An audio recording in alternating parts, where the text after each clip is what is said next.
بسم الله، الحمد لله، والصلاة والسلام على رسول الله وآله وصحبه ومن والاه. اللهم علمنا ما ينفعنا وانفعنا بما علمتنا. رب اشرح لي صدري ويسر لي أمري واحلل عقدة من لساني يفقهوا قولي. خۆشەویستان و ئازیزان مامۆستایانی قەدرگران و سەنجین، السلام عليكم ورحمة الله وبركاته. خۆشحاڵین کەوا بەردەوامین لە درێژە پێدان بە وانەکانی مەتنی کتابی ئەبی شوجاع کە بە فتح القەریم مەشهورە. طبعا دوای دابڕانێک و لێکوە دوورکەوتنەوەیەک الحەمدوللا کەوا ئەوڕۆ دەستمان پێکردەوە بە پشتیوانی خوای گەورە. ئێمە لە وانەی ڕابردوو لە باسی حەوالە ڕاوەستا بووین، واتە ئەومان باس کرد بوو. ئەوڕۆ درێژە ئەدەین بە باس و خواسەکانی کتابی بیوع، باسی معاملە و کڕین و فرۆشتن و هەموو ئەو باس و خواسانی کە پەیوەندیان بە کڕین و فرۆشتن و بە کرێدان و ئەوانە هەیە، لە باسی ضەمان و دویون ڕاوەستا بووین. ئەو باسە باسێکی گرینگە، یعنی ئینسان چۆن دەبێتە ضامن و چۆن دەبێتە پاڵپشت لە بۆ شتێک کەوا قەرزێکە شتێکە کە ئینسان زۆر جار لە ناو کاروباری ڕۆژانەدا، لە ناو خزماندا، لە ناو دۆست و ناسیاران ئەو حاڵەتانەی تووشە بن. جا طبعا ئیسلام قسەی لە هەموو باس و خواسێک کردیە، و ئەوەی کەوا لە کۆنەوەش باس و خواسی دەربارە نهاتێ بێگومان زانایانی مجتەهید مکەلەفن بەوەی کەوا قسەی تێدا بکەن. بەڵام خەڵکێکی دوور لە ڕووتان کەوا زانستی کەم بێتن یاخود هەرزە بێ لە ناو زانست، بەڕاستی ئەو کاروباریوی نییە، چکەوە ئیجتیهادە دەبی ئەو تەکلیفە هەڵبکری لە قیامەت. هەر کەسێک کەوا خوا نەخواسا تووشی شتێک بێتن دەبی ئەو جەوابی پێبیتن. بۆیە ئەوە کاروباری مجتەهیدێکەوە قسە لە باس و خواسە نوێیەکاندا بکات. جا مەبەستم لەو قسەیەدا چ بوو؟ بابەتی معاملە و کڕین و فرۆشتن بابەتێکە بەڕاستی شەرع لە هەموو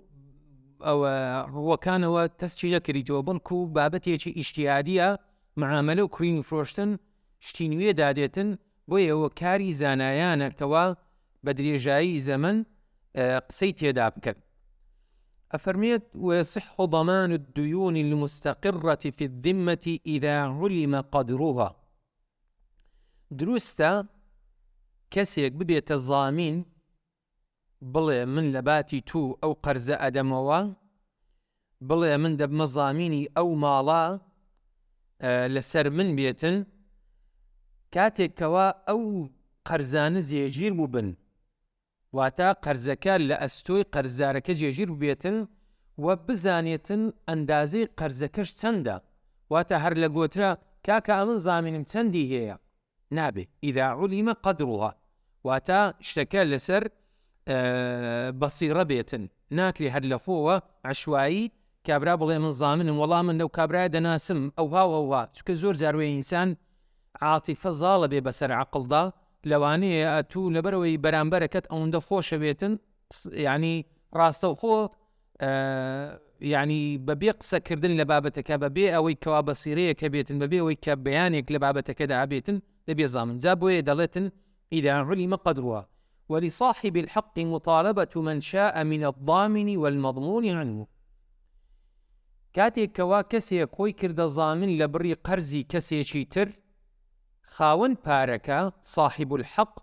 بۆی هەیە داوای پارەی خۆی بکاتن لە ضامینەکە، ئەوەی کە بوویتە زامن لە مابەینی خاوەن قەرز و قەرزدارەکە و لە مەضمون عنه کە قەرزدارە ئەسڵەکەیە.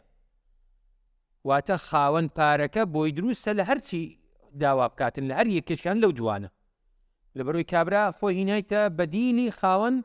يعني بديل قرزارك. إذا كان الضمان على ما بينا، بلان بمرجك أو ضمانة بو شوازي كباس مانكر كديون كان مستقر بن، وقرزك زيجير بو بيتن أو باري للاي قرزدار بيتن، وقدرك بزان ريبون دفتريك بنزا ورقية دو دفتر ايتر ياخد هر شتيك لو بابتاني كوا قرزداري تيدايا. وإذا غرم الضامن رجع على المضمون عنه إذا كان الضمان والقضاء بإذنه. هر کاتێک کەوا ضامن ئەو کەسەی کەوا قەرزی لە باتی قەرزدارەکە داوە، لۆی هەیە بگەڕێتەوە لای قەرزدارەکە داوای پارەکە بکاتەوە، چونکە ئەو بەخۆبەخشی نەدایتەوە، بەس لۆ ئەوەی پارەدارەکە یعنی دڵنیابی لەوەی کەوا ئەو پارەی نافەوتێتن، گوتی کاکە ئەمە زامنم، ئیتر قەدەرەن وابوو قەرزدارەکەش پارەکەی نەداوە یاخود هەر زامنەکە گوتی ئەمن دەیدەمەوە کە دایەوە، ئەوە لۆی هەیە بگەڕێتەوە سەر مەضمون و عنهو، واتە قەرزدارەکە ئەگەر هاتوو بوونە زامن بوونی ئەو کەسە کە کەسی سێمە لە ڕاستیدا و قەزاکردنەوەشی واتە پارەدانەوەکەشی هەردووچیان بە مۆڵەتی مەضمون و عنهو بواتە قەرزدارەکە بێتن. وانی بەو شێوازەی لۆی هەیە ئێستا سێ کەس هەنە، یعنی لۆی کە زیاتر هەرچەند والله عالم ینی ڕوونە، خاوەن پارە، قەرزدار، زامن. کاتێک کە زامن کەسی سێم پارەی ئەداتەوە خاوەن پارەکەی، بۆی هەیە بچێتەوە سەر قەرزدارەکە کە مەضمون و عنهووە، چونکە ئەوە لە بڕی ئەوەی بوویتە زامن. کاتێک کەوا بوونە زامن بوونی بە ئیزنیوی بوو و قەرزدانەوەکەشی هەر بە ئیزنیوی بوو، لۆی هەیە چیتەوە داوای کا بڵێ کاکە ئەمن کاتی خۆی وەبیرتە ئەو قەرزەمان کرد، ئەمن لەوێن دەربووم و گوتم کاکە ئەوە دڵنیا بە ئەوە قەرز کوێر نییە نافەوتینیتن، ئەوە ئێستا من قەرزەکەی توم دایتەوە و جەنابیشت مۆڵەتت بە مندا بوو کە من قەرزەکە یاخود هەر پەیوەندی پێ کرد و ئەرێ فڵان کەسەوە کابرا دەڵێەوە وەختی هاتیە میش ئێستا کە پارەم لە بەردەستە بیدەمەوە یان نا، کابرا دەڵێ بیدەوە قەرزدارەکە، لە دوای هەندێک لۆی هەیە بیداتەوە. تەمان ئەو حاڵەتانە زۆر بە تایبەت ئێستا، یعنی من بەڕێزی وە هەر ئەو ماوانە لۆی باسکردن گوتی ماوەسە 5 دەفتەری قەرزدار بوو، کابرای کەشتم لە لای هینا بوو، تەمان بە زەمان وانەنا بەس گوتی پەیوەندی عائیلیمان هەبوو، بە 5 دەفتەران خەریک بوو کابرا چەکدار و یعنی خەڵکێکم بنێرتە سەرێ تادیدم کاتن. چوومە لای یەکێکی دیکە پێمان گوت و ئیتر هاتە قەناعەت، بەڵام ئەو کابرایە گوتی جارێکی دیکە پارەی دووبارە لە بڕی کەسێکە کە قەرزداری خاوەن پارەکەی من بوو دابووی نزیکەی 38 دەفتەرە. لێ کەزانیە من 5 دەفتەران قەرزداری من گوتم هیچ ئەو کابراییس قەرزداری من نییە ئەو نەوعی. وەڵا لە ئاخیرەکەی خوای گەورە وای کرد ئاسانکاری لەسەر ئەو بەڕێزە کرد، گوتی لە 5 دەفتەران 2 دەفتەرانم لێ خۆش بوو، 3 دەفتەریشم دانەوە. جاو حاڵەتانە هەندە لە ناو ینی کۆمەلگای ما، لەبەرەوەی بەڕاستی کۆمەلگای ما ئەگەر بشگاتە توندی کاتێکەوە لە شەریعەت حاڵی ئەبێتن خەڵکێکی ئەهلی سڵح بێتە نەمابەینیان، کابرا دێتە قەناعەت کە ماڵی ئەوەی نییە بەڕاستی ئێسان تادیدی یەکتری بکاتن، یان قەرز کوێری هەتا سنوورێکە. تەمان ئەگەر دین بوونی هەبێ لەو مەجلیسەدا، ئەگەر دین بوونی نەبوو ئەوە دنیا بەڕاستی زاڵە بێ بەسەر ئەو کەسانەدا. ولا يصح ضمان المجهول وما لم يجب إلا درك المبيع. طبعا سكت دوبارة كنوية بعبارتشك كما قوتمان دبي إذا علم قدرها دبي أندازكي بزاني بوي ضامن بون لشكيشي مجهول نازاندري قال كاكا والله فلان كس قرزداري من كاكا من ضامن خوتو نزاني هو مجهولة بوي ناكري دواميان ما لم يجب ئەگەر قەرزەکە جێگیر نەبوو بێ، قەرزەکە لە ئەستۆی قەرزدار جێگیر نەوێواتە پارەکە وەرنەگیرا بێ نەگەیشت بێتە دەست قەرزدارەکە، لەویش نابێ ئیلا دەرکەلمە بێ. دەرکەلمە بێ چییە؟ واتە کابرا شتێک بە کەسێکە فرۆشیتن دەڵێ کاکە ئەگەر پارەی نەهینە ئەمن زامنم شتەی هینایە، یا دەڵێ ئەگەر مەبیعەکە ئەو کاڵایە هەر نەقسێک تێدا بوو ئەمن زامنن لەوەی دا دروستە، چکە ئەوە ئەو یعنی کڕینی فرۆشتنێک کەرسەیەک لەما بینە بەس قەرزی ڕوت نییە. ئەوەی دیکە گەلەیەتان بێ لە پێشەوە گوتمان چیە؟ ضەمان الدیون المستەقڕە، ئەو قەرزەکان بوون وەکو پارە و شتیوە، لێرانە کاڵا دەکەویتە مابینی، یعنی دەبیتە دووشت، هەم پارە و هەم کاڵا. جا دروستە ئینسان ببێتە زامینی کاڵایەکە لە ڕوانگەی مەبیعیەوە و دروستە ببێتە زامینی پارەکە لە ڕوانگەی مشتریەوە کڕیارەکە لە بۆ هەردووکان دروستە دەرکە المەبیع مەبەستی پێ ئەوەیە بۆیە ینی عیبارەتەکە بڕکوکە لەوانەیە ینی ورد و ئەوە بیتن وەکەڵێ ینی تێکەڵاو بیتن والله أعلم ديارة يعني بابتك أي ضمان درك المبيع بأن يضمن للمشتري الثمن إن خرج المبيع مستحقا أو يضمن للبائع المبيع إن خرج الثمن مستحق جاء طبعا شرح اللانجونيا يعني هربا كورتي أجر هاتو أو مبيع مالي كسيك بو نقصي هبو هر بابتك بو دلكاك أمن ضامنه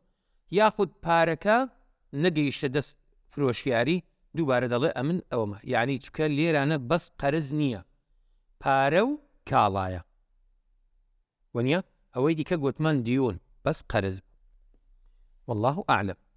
دێینە سەر باس و بابەتێکی دیکە کە باسی کەفالەیە واتە ئینسان ببێتە کەفیلی کەسێک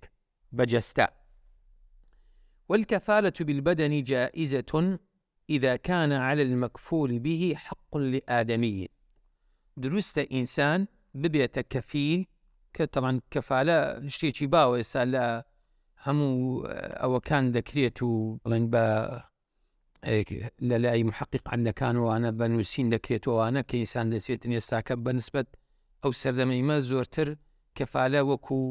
موچە وشتیوە بەراورد دەکرێتن بەڵام ئینسان دروستە بە بەجەستەش ببیتە کەفیل لە ڕوانگەی شەرعیەوە کە کەسێک حەقێکی ئادەمی لەسەر بێتن تەمەەن حەقەکان دابش ئەبن حەقی ئادەمی و حەقی خوای گەورە وەکو حەدی قەذف وەکو بڵێن زەکات کە ئەویش هەر هەندێکیان ئەڵێن تێکەڵاوە لەما بینی هەردووچیان جا ئەلەو بابەتانە یاخود وەکو بڵێن ئەو حەدانەی کە تایبەتن بە ئینسانەکان نەک حەدی خوای گەورە وەکو حەدی سەریقە و خەمر و زینا و ئەوانەنا حەقەکانی دیکە دروستە ئینسان ببێتە کەفیل لە بەرامبەر ئەو شتە کە کەسێک کردیتی دەڵێ کاکە ئەمن ئەو کەسە ئامادە ئەەکەم بەڵام حەقی خوای گەورە هیچ کەسێک لە بۆی نییە بێتە زامن چونکە بێگومان حەقی خوای گەورە لە قیامەت ئەسەندرێتەوە لە دنیا مامەڵە لەگەڵ کەسەکان ناکرێت بۆیە ئەو حەقانەی کە ئەو حەد و قساسانەی کە لە دنیاش دەرەچن ئەو حەقی مرۆڤەکانن ئیتر خوای پەروەردگار لە قیامەت محاسبەی ئەو کەسە ئەکاتن ئیتر لێ خۆشە بێت یان خوای پەروەردگاریش حەق خۆی لێ وەرەگریت بۆیە حەقی ئادەمی کەفالەی تێدا دروستە بێ حەقی خوای پەروەردگار شتێک کە تایبەتە بە خوای پەروەردگار و هیچ کەسێک زمان حاڵی خوای پەروەردگار نییە ینی لێ مەبەستم لێرەدا کە ئەی بەستێتەوە بە حەقی ئادەمی مەبەستەکە لێرەدا ئەوەیە بەڵێ ناڵم وەکو قیساس وەکو حەدی قەذف ئەوانە کە حەقی ئادەمینە چکە کەفالەی بەدەنی لێرانە مالی نییە وەنیە ئەو قەذفە کە ئەواکرێتن دەرەکرێتن تەمەەن ئەوە لە قورئان کە باسەکاتیان قیساس بە هەمان شێوە ئەو حەد و حدودانە کە حەقی ئادەمینە بەشی مرۆڤەکانی پێوێ خاوەن خوێنەکانەوەوانە بەڵام ئەوانی دیکە وەکو زینا و خەمر و سەریقە ئەوانە حەقی خوای گەورەنە ئەوانە تایبەتن بە قیامەت بەس لێرەدا ئەوەیە جا کەفالە لێرەدا بە بەدەنە لە بڕی کەسەکە کە ئەتوو ئامادە باشی تێدا هەبیتن تەمان نەک مەبەس ئەتوو خۆت بدەیە هەتا ئەو کاتێک کە ئەوەی کە حەقەکەی لەسرە خۆی ناداتە دەست تەمان هەموو ئەو حەق ئەو بابەتانی ساضامین لە چ کاتێکدایە وەکو گوتمان ئەگەر خاوەن قەرزەکە نایەتە پێشەیان حاڵەتێکە ئینسان جاروەیە دەڵێ کاکە ئەمن دەیدەمەوە دوایە دێمەوە لای تو چونکە هەموو کاتێک تۆن نابێتن ئەو حەقانە طبعا دەڵێ جائیزە مەبەست لێرەدا چێ جائیزە دروستە ئینسان ببێتە ضامن لەو بابەتەدا شتێکی ڕەوایە لە ناو شریعەتی ئیسلامدا کە ئینسان بارسوچیەک لەسەر براکەی خۆی وەلا بنێتن طبعا ڕوودا و وابزانم جەنابیشتان خەتیبەکانی زۆر زاروێ باسەکەن ها و ڕووداوانەی لە سەردەمی بڵێن خەلیفەکان و دوای خەلیفەکان و کە کابرا حەقێکیان هەبووە ڕاستەوخۆ کابرا گوتی وەڵا ئەمن دەبمە زامینی گوتی چۆن ئەتوو دەبێ یعنی کەفیلی وڵی ئەو دم و چاوا وێناسیتن کەوا کەسێکی خراپەکار بێتن نێو حاڵەتانە بووینە لە مێژووی مسلماناندا کە ئینسان بوویتە کەفیلی کەسێک ئەو کەفالەتانە نیشتێکی مکەڕەرە و ئێستاش ئەو حاڵەتانە بەردەوامن بەس ئێستامە کە دەڵێن کەفالە ڕاستەوخۆ ئەو کەفالەی ئەمە دێتە خەیاڵمان کەفالەی کەسێکە کە موچەی بگاتە ئەندازەیە کە بتوانێت ئەگەر ئەو کەسە دەچێتە خوێندن یاخود حاڵەتێکی بەسەردادێتن هەر شتێکە بچێ لە لای محقق عەدل و ئەوانە کەفالەیە بکات و بە غرامەی مالی بەس ئەلێرە غرامەی بەدەنیە لێ دەفەرمێ بالبەدەنی واتە جیاوازیۆکەچی هەیە. دینە سەر باس و بابەتێکی دیکە کە باسی شەریکەیە واتە هاوبەشیکردنی یەکتری لە معاملە و کڕین و فرۆشتن و ئەو بابەتانە کە شەراکە شتێکە ینی سنەتێکی مەزنە و حەدیثێکی قودسی لەسەرە کە یعنی پێغەمبەری خوا صلی الله عليه وسلم لە خوای گەورە ئەجێڕیتەوە ئەفەرمێ إن الله يقول أنا ثالث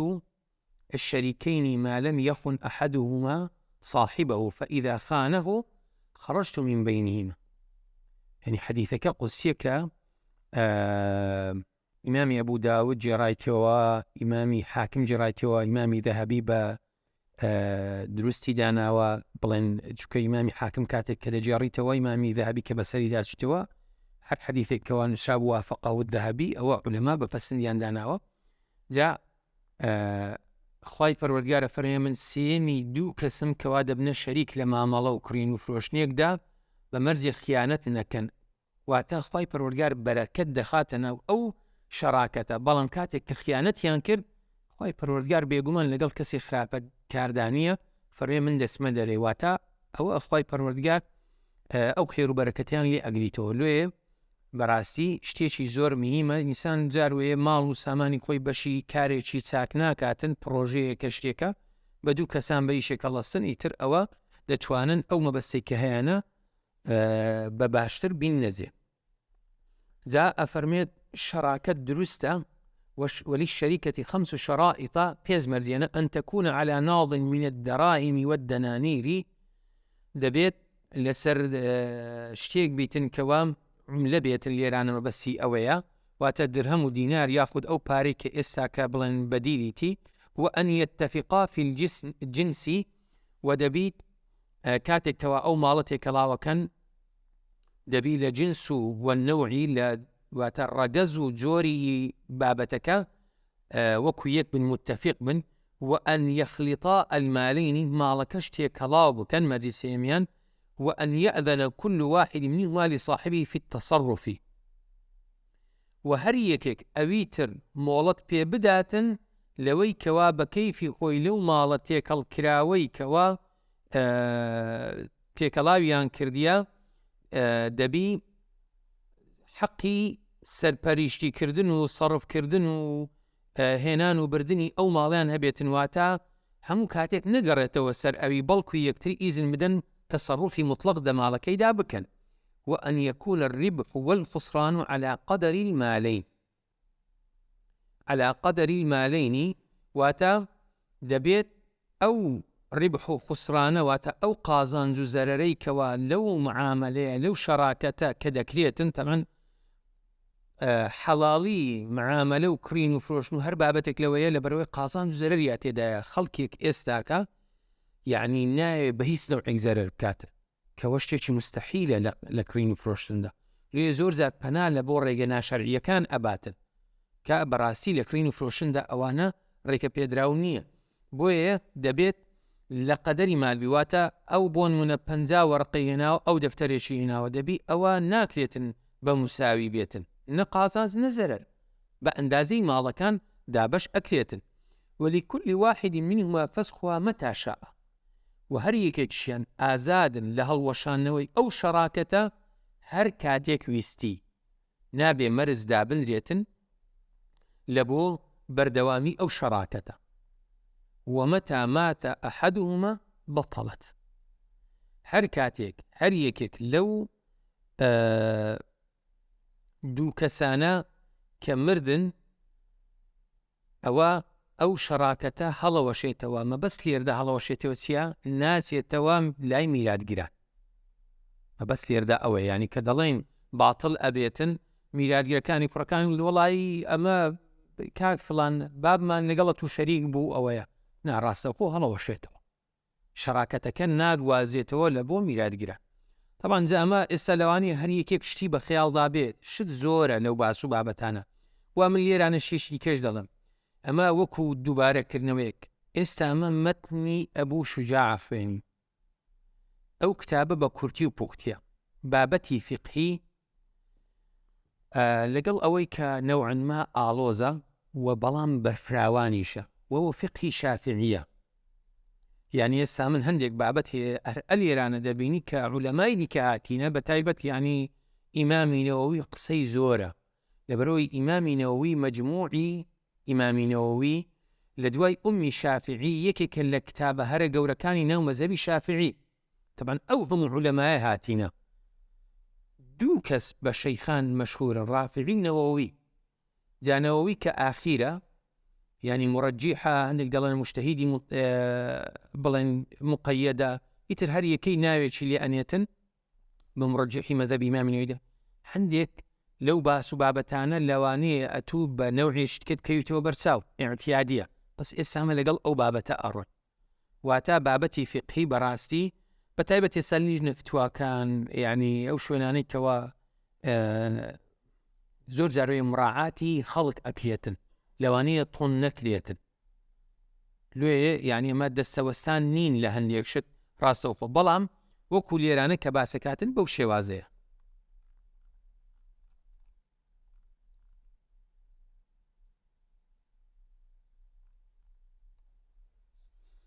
جا حتا ئەڵێ ئەگەر هاتوو تووشی چ بوو، تووشی ئەوە بوو کەوا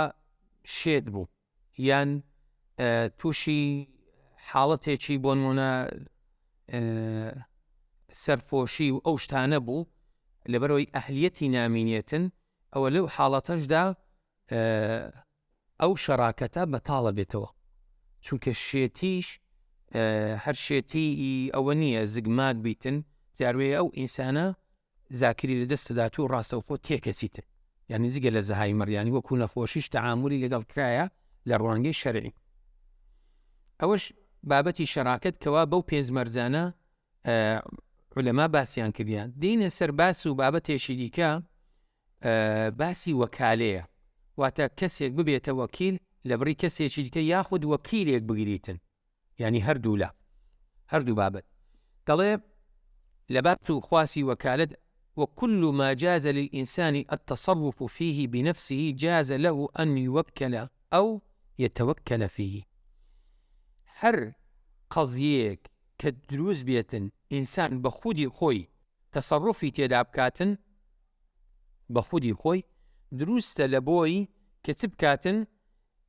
غيري خوي بكات وشيلي خوي وياخد تيدا ببيت وشيل شو كزار وهي أتو يعني كسيك بونمونا خواب أنا مندان نخوشة يتر تواني أويني ياخد سفري دروا أكاتن وكالية شي جزئي أكا يا وكالة عامية شكاتن أول لروانجي شرعي وقانونية وقالوا يدروسها همو إيشا كان كاتن يان بخوي دروسها وقبوتمان بيتواشيني كسي شديك. طبعا أو معاملة وكرين وفروشنانا أجر أو بابا تمان نبايا زور شت راء وستا يعني بوكالي دەرچەیەکە لە بۆ بەردەوامبوونی ژیان و ئەو کڕین و فرۆشتن و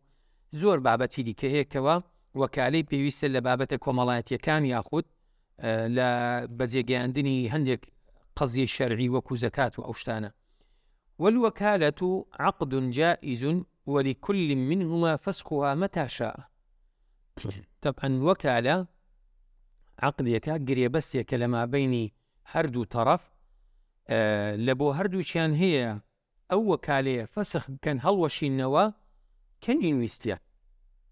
کەنجی نویسیان دەتوانن داوای ئێعتیزار بکات و هەڵوەشینیتەوە. بەڵام بە حەقەت وەکو تێبینیەک لێرانە ئەگەر کەسەکە ئەهل نەبوو ئینسان وەکالەی عامە نەکاتە، شتێکی غەڵەتە، چونکە قەزیەی کۆمەڵایەتی زۆر ڕووداینە، جاروێت و لە خزمی خۆت لە کەسی نزیکی خۆت.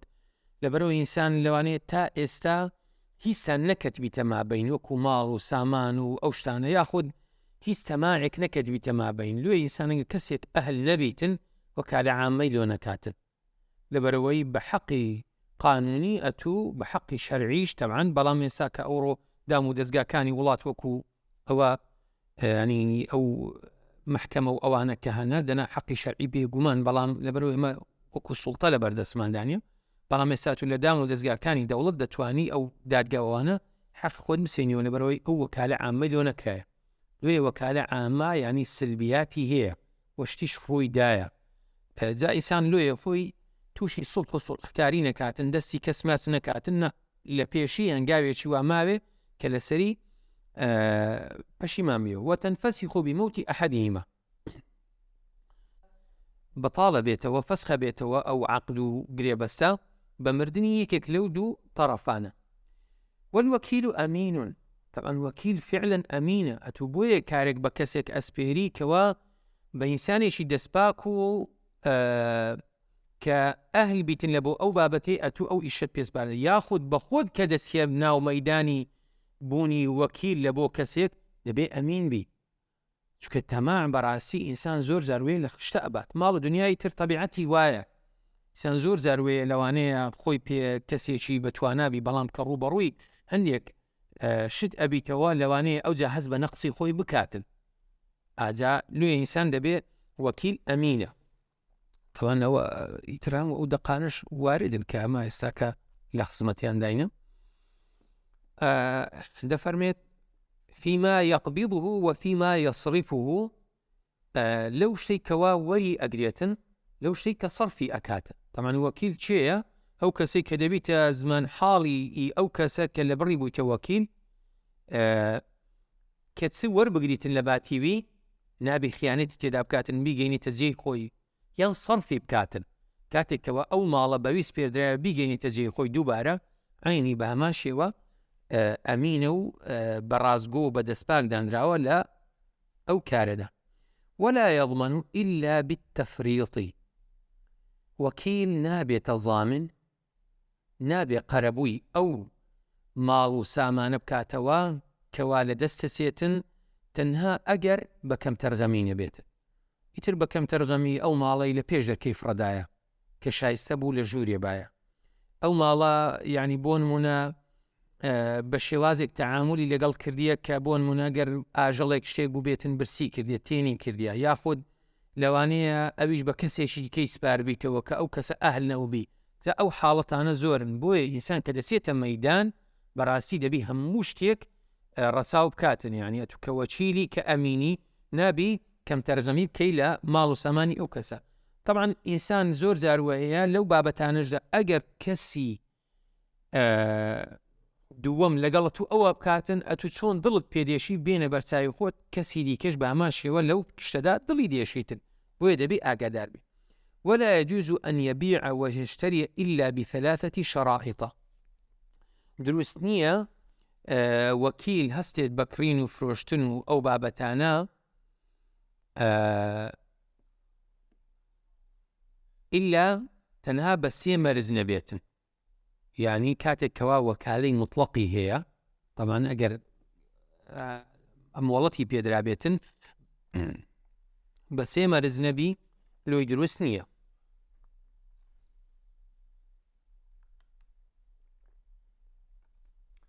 یەکەمیان ئەن یەبیع بثەمەن المثلی نابی بچی هەرزان فرۆشی بکە بڵێ وەڵاهی کوڕە وەڕاست بووم بێزار بووم بێتاقەت بووم دەبەستە با لە کۆڵی کەمەوە خۆ کابرا لێرە نییە یافۆت خۆ لۆی بۆ پارە بثەمەن المثل لە بازاڕی ئەو کاڵایە بە چەندە ئیترە توش بەوەن لێدەی نەبوو بایە وەکیل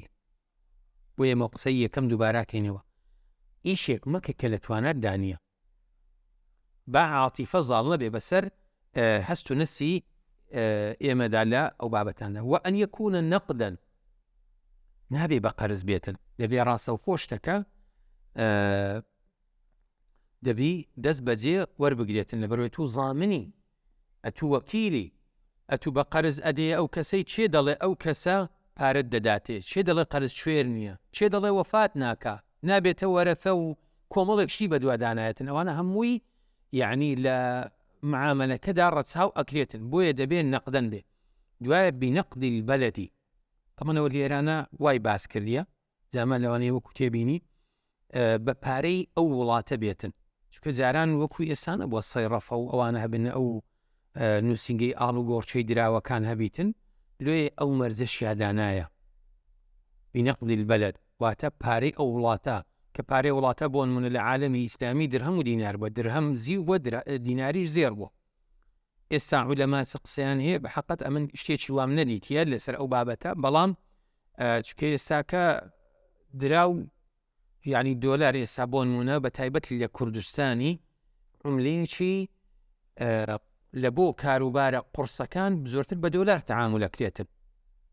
ئەگەر چی لە کەرکوب بەرەو خوارەوە لەوانەیە شتێکی دیکە بیتن ئەمنە و ماوەی برادێک گوتی چوومە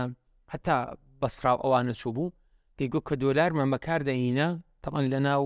معاملەی ئەوە نا بەس ئەیگۆ زیاتر لە بە دینار تەعاملیان لەگەڵە کردی ئاجا ئەکرێتن یعنی ئێستامە لێرانە عولەما قسەیەکی کیان هەبێتن لەو حاڵەتانەدا ئێستا لە عالەمی ئیسلامی کە ئەو عولەمەیە یاخود ئەو جیهانگیری و ئەو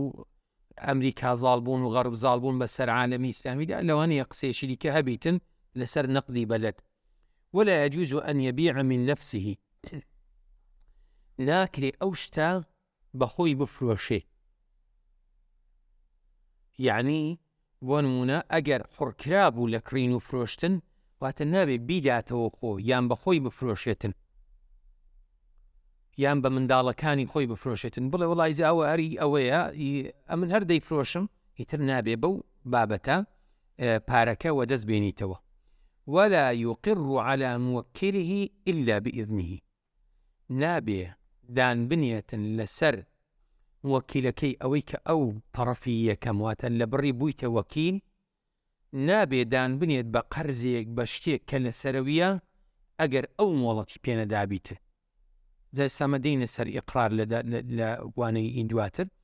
واتە لە خۆیەوە ئەو وەکالەتەی کە پێی دراوە لەدان پێدانان نییە سەدەینە سەردان پێدانانەکە واتە دان پێدانان ڕائەوەستێتەوە دووبارە بە مۆڵەتێکی نوێ لەلایەن وەکیلیەوە کە مۆڵەتی پێ بداتن بڵێ بۆ نمونە وەکیلەکەی من ئەوەی کەمنی لە بڕبوویمە وەکیل کاکە دەفتەری قەرزداری فڵانە کەسە دەبێ مۆڵەت وەربگرێ نابی لە خۆیەوە با بشزانێ یعنی ئەوە ناچێتەوە ناو ئەو کڕین و فرۆشتەی کەوا باسمان کرد بە سێ مەرز بۆ نمونە بثمن المثل بێ نەقدەن بێ بە نەقد البەلد بێ ئەو ئیقرارە شتێکی دیکەیە دەبێ بە ئیزن و مۆڵەتی نوێی وەکیلەکە بێ کە ئەو کەسەی ئەو لە بڕی بوویتەوە وەکیل لەوەی کەوا هیچ شتێکی لێ ئەوە نەبێت جا چ ئیقرار بێ چ ئیبرا بێ گەردەن ئازایی بێتن بۆ نمونە جار بێ گەردەن ئازاییە یعنی دەڵێ وڵا کاکە فڵانە کەس شایستەیە ماشەڵڵا ماڵی هەیە کوڕ لە باتیوی گەردەن ئازابیتر یاخەکو دەبیت ماڵ خۆشەویستە وایە نە یعنی من لەگەڵ ڕێزم جاروە هەیە لەگەڵ ڕێزم کە قسێکەم دەوڵەمەندەکان زۆر لە من و تو ماڵیان خۆشەوێ نە حەقیش نین ها بەسەرێکی بڕووی ماندی بووینە لەوانەیە کەسێک بە میرات لۆی مابیتەوە بەڵام دەوڵەمەند ماندیە توش دەبێ و حەقەی پێ بدەیت یعنی ڕێی سینی بوویتە ڕێکانی ماڵان کانی گوندی وەختێکی وابوو لە پێشی کڕۆنەی باشە چوونە سینەوەندە خۆشەت و ئەو هەموو سعاتان لەناو تیاری منیەوە بە ترانزیت بڕۆ وەرە و بڕۆ ماڵێ بەجێ بێڵە فێزان و منداڵوانەی خۆ هەموو هەم جەسەی هەم دەرونی و کەسەماندیە بێتن وڵای کاکە کابرا هایدی کوڕە لە باتی گەردەن نازابێ خۆ بە دەفتەرشی ناڵێ وەڕەقەک ناکرێ لێ دەبی ئاگاداربین بەڕاستی ماڵ شیرنە یعنی خوای پەروەردگار حتا لە مەسەلەی جیهاد ماڵوە پێش نەفسی دیە ولەما دەڵێن لە بەرهەندەیە کە ماڵ شیرنە ئینسان بەتەم یعنی لە پێناوی ماڵ خۆی ئەبەخشیت تر والله ئەعلەم دینە سەر باس و بابەتێکی دیکە کە باسی ئیقرارە دان پێدانان فەرمێ والمقر به ضربانی ئەوەی کەوا دانی پێدا ئەنجێتن هەر شتێک کە هەیە دوو جۆرە حق الله تعالى وحق الآدمي مافێکی خوای گەورە بێتن باشە یان مافی بەندەکان بێتن جا بۆ نمونە مافی خوای گەورە کە ناڵم حەدی سەریقەیە، زینایە، شوربی خەمرە، بڵێن خواردنەوەی عارەقوانە، حەقی ئادەمی وەکو غەسب و ئەمانەت و قیساس و ئەوانە، یان ئەو حەقەی کەوا حەقی ئادەمی و حەقی خوای پەروەردگار تێکەڵاوەکو زەکات و کەفارەت و ئەوانە کە هەردووشتن پێکەوە، ئەوانە کە ئیتر عولەما لە حەقی ئادەمیان حساب کردیانی زیاتر بەڕووی ئەویان دابردیە، ئەوانە چۆن دان پێدانان دەکرێتن، چۆن ئینسانێک لەسەر خۆی ئیقرار ئەکا کە ئەو حەقەی لەسەرە. ئایا شەرع دەربارەی ئەو کەسانە چ یاسا و ڕێسایەکی دانایە؟ دەفەرمێ فحق الله تعالى يصح الرجوع فيه عن الإقرار به. کەسێک گوتی خوا پەناماندا ئەمن دزیەکم کردیە، ئەمن زینایەکم کردیە، خوا پەناماندا، لۆی دروستە پەشیمان بێتەوە، لۆی دروستە پەشیمان بێتەوە. ئەوە حەقێکی خوای گەورەیە، حەقی کەسی تێدا نییە تا داوای ئەو مافەی بکاتن، حەقی خوای گەورەیە، بۆیە دروستە پەشیمان بێتەوە لەو ئیقرارە. بۆیش پێغەمبەری خوا صلی الله عليه وسلم کاتێکەوە سەحابەی ناردینە لە بۆ لای کەسێک کەوا ڕزمی بکەن ئەوەی بکەن، فەرمووی بڕۆن لی تەئکید کەنەوە، یان پێغەمبەری خوا صلی الله عليه وسلم بە خۆی مماتەڵەی بە کەسەکە کردیە کاتێک کەوا زینای کردیە، یعنی هەرویستیتی پەشیمان بیتەوە. ئەگەر چی بەخۆی دانینایە، تەمان دانان بەخۆ پێویستی بە هەموو شاهدانە ناکاتن، دەنا لە ئیسلامدا بە نەسی قورئان کە 4 شاهد دانراوە، بەس کە دانینا ئیترەوەش پێویست بە شاهدی ناکات. بەڵام دووبارەش سبحان الله خوای پەروەردگار، یعنی تەمان شریعەت کە دێتن لە طرف قورئانەوە بیان لە طرف سنەوە بێ، ئیتر خوای پەروەردگار کە ئەو مۆڵەتەی بە مرۆڤ دایە ئینسان دووبارە کەرامەتی پارێزراو بیتن. خوای پەروەردگار لە حەقی خۆی وەک بڵێت چاوپۆشی کردیە لە دنیا، ئیتر ئەوە لە قیامەت خوای پەروەردگار ڕەحمەت و بەزەی زۆر زۆر بەرفراوانترە تا دنیا. ئەگەر لێرانە ئەو چاوپۆشی بکاتن، ئومێد وایە کە ئەو کەسانە ئەگەر ئینسانی چاک و تۆ بەکارێکی ڕاستەقی نەبن کە زیاتریش خوای پەروەردگار نوێیان ئەوە بکاتن. جا لە حەقی خوای پەروەردگار ئینسان دروستە پەشیمان بێتەوە، بەڵام وحق الآدمي لا يصح الرجوع فيه عن الإقرار به. دروست نییە کەسێک کەوا حەدێکی لەسەر خۆی دانا، قەزیەیەکی لەسەر خۆی بار کرد،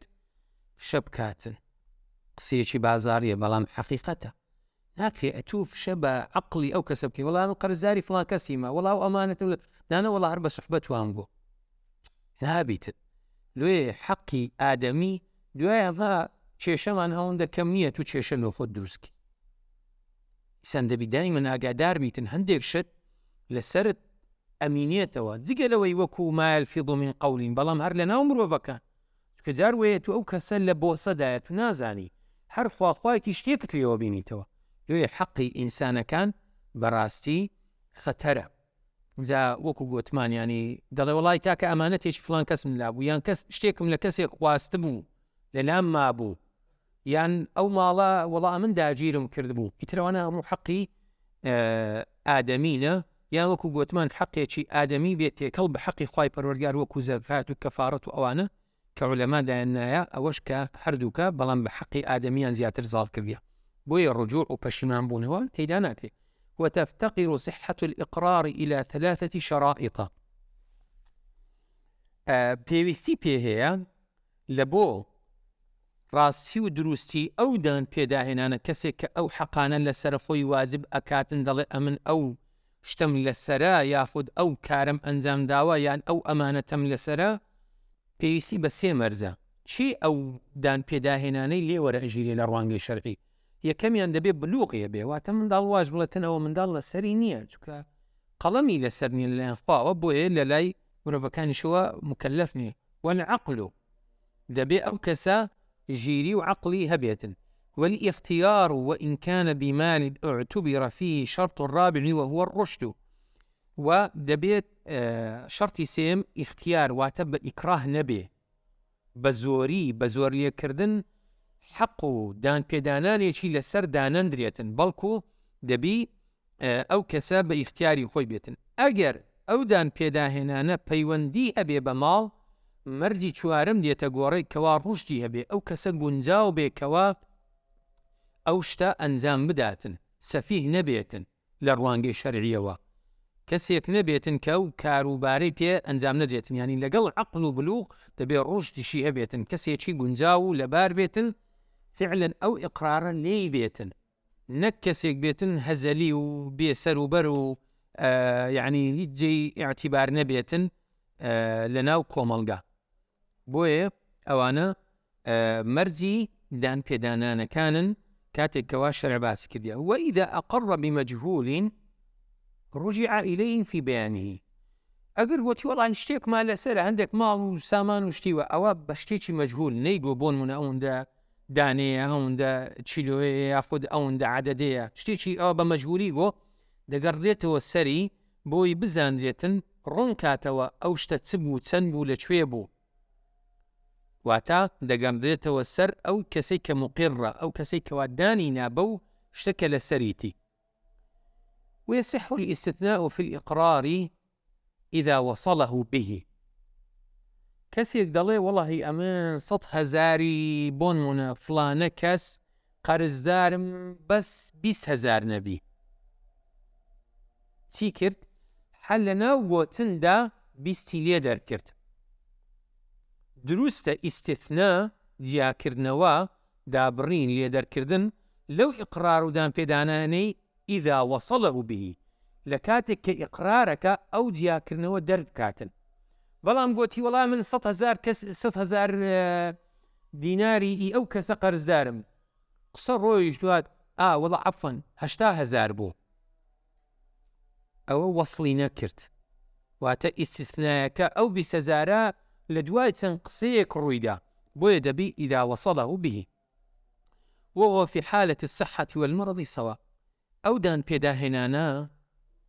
چ حەقی ئادەمی بێت، چ حەقی ئەوە بێتن، لە حاڵەتی لەشساغی و تەندروستی، لە حاڵەتی نەخۆشی وەکو یەکەواتە لە سەری ئەکەویتن. جالۆی ئینسان ئاگادار بی شتێک لەسەر خۆی نەکاتەمە، ئەگەر کردیشی تت بەنهێنی بیدەوە، مەگەر کەسێک لە حاڵەتی نەخۆشی هەرچەند بانگە، لە حاڵەتی نەخۆشی ئەگەر ئینسان بیەوێتن نەکات نەخۆشیەکە تینی بۆ بینیتن پێی وەفات کاتن، جاروێ ئینسان کات دەکەوێتەوە حاڵەتە ئیقرار بکا لۆی وەرەثەکانی یان برادەرەکانیان ئەوانەی لە دەوروبەرینی ئەو حەقەی لۆ بدەنەوە، ئەو حەقە ئادەمیە. دەنا ئینسان زوو شتەکانی خۆی ساف کاتن باشترە لۆی کە نەکەوێتە ئەو حاڵەتە.